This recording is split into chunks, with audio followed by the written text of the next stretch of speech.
Hi everyone, and welcome to another episode of Govs on the Go Faculty Spotlight, a podcast featuring faculty in the College of Arts and Letters here at Austin Peay State University.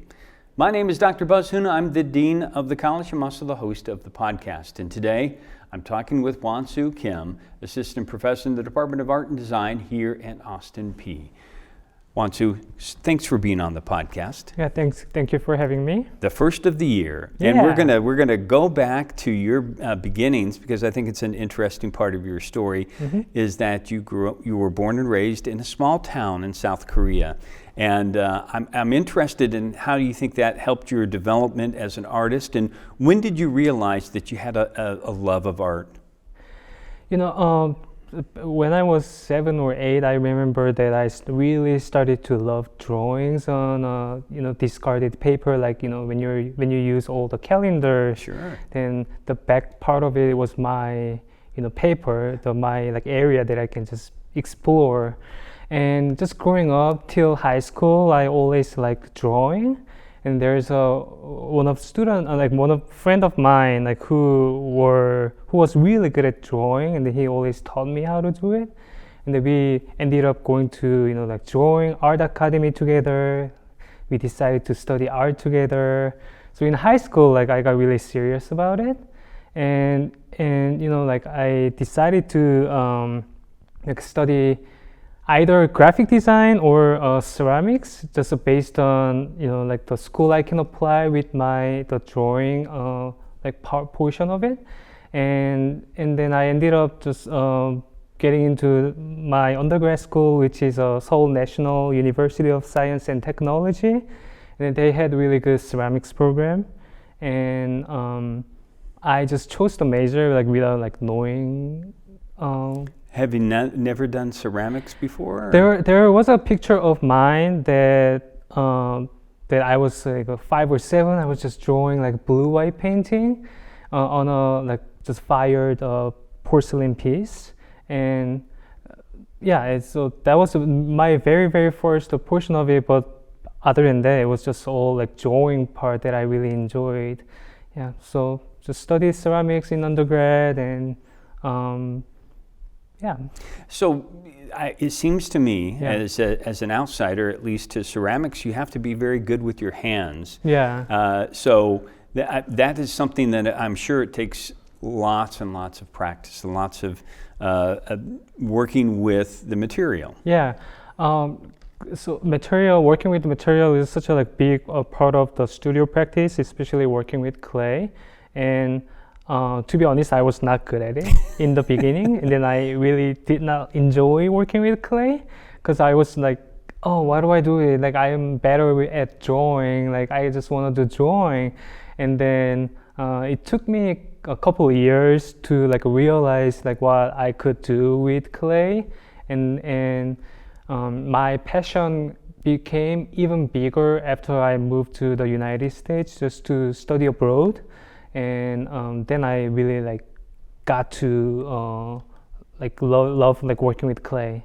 Okay. Yeah. It always seems to me that when somebody uses the wheel, that they think that this is going to be easy and fun, but then they soon learn that that's not. What are the keys to working with clay, especially on a wheel? Yeah. Patience is the most crucial part, because at first, you just explore what you could do, but then to make a good pieces that it requires times and then effort that you have to put even outside of class or outside of your studio practice time. Just keep working until you get better at it.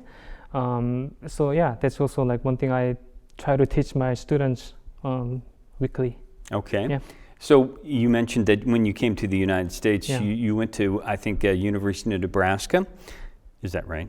So I went to Grand Valley State University first, just to study abroad, and then I decided to go to graduate school in the States because I really just liked just being free, and then having more freedom. on like what I want to do. So yeah, so I went to University of Nebraska-Lincoln for graduate school. Okay, Yeah. and at some point in time, you must have decided I might be an educator, which is Yeah. different than being always just being an artist. Yeah. When did you find this sort of an interest in also helping other people Yeah. be educated about art?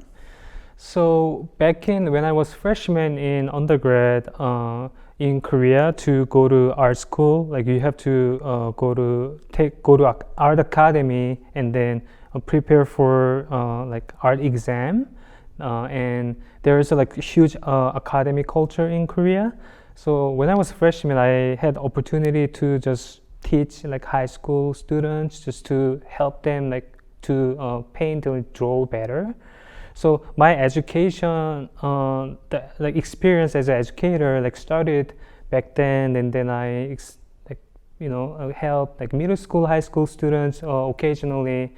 But then in graduate school, like when I really had my own, like a university level class, I thought it was a very inspiring, and then it was very just enjoyable at the same time, like super nervous about like teaching in like English Sure. because like English is my second language.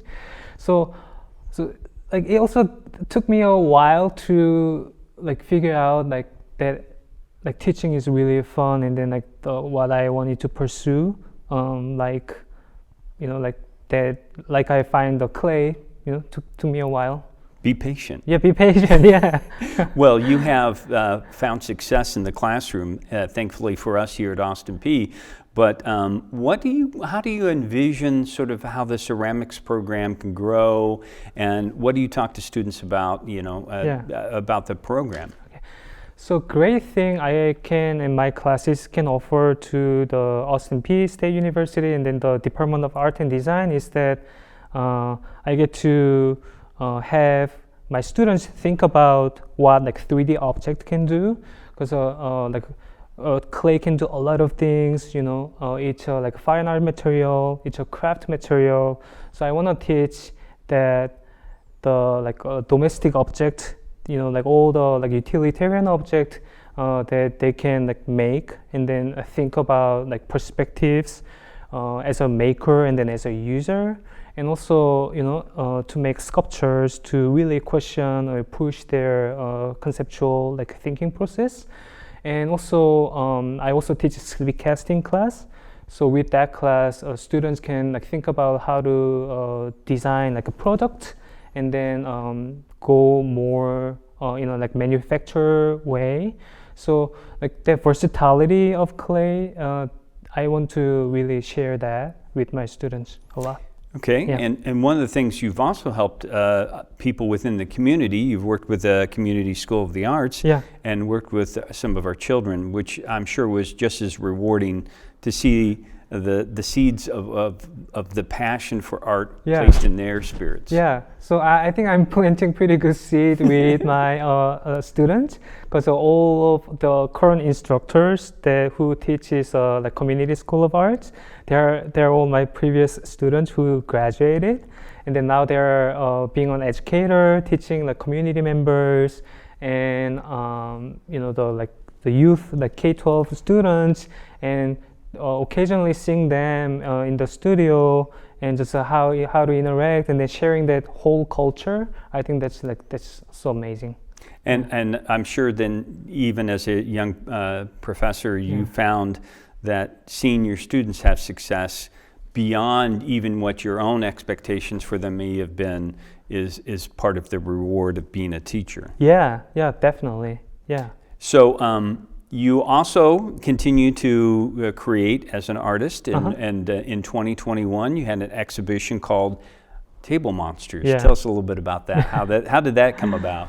So, like I said, the versatility of clay. Sometimes people see the like ambiguity, that like it doesn't belong to just one specific criteria, and then I wanted to make a sculptural like functional object, and the table monsters is to make that like side table sculpture. But then I am one of my like concepts when I make work. It's about questioning like what's on top, what's on under the bottom, like supporting structure and all that. And then just naturally the table has a vertical structure to hold a plain top. And then I just like that concept, like like society or like my culture, my background, just being kind of spiritual support in a way. So I wanted to question my cultural identity with the table monsters. But then growing up South Korea, which is a totally different country than the United States, and there is like huge cultural influences on me on a like personal or like educational level. And then there are some like cultural identities that I like inherited naturally, but then kind of question about that if it really represents me or not. So I want to question that by like reproducing Korean traditional tables in clay, and then just the idea of monster was included in the show because it just gives me like freedom of like, because monster can be anything, and I really like the concept with like restriction from my culture that I have a bittersweet feeling towards it, and just having like a monstrous form holding the table. I just questioning like my like stage of like finding my own identities, with cultural background. Well, I'd be interested in what you're working on now. What kind of things are you interested in now? So that's one of my body of works, and then I do like sculptural vessel, and then I do a lot of painting on the inside the vessel, kind of like hiding and revealing at the same time.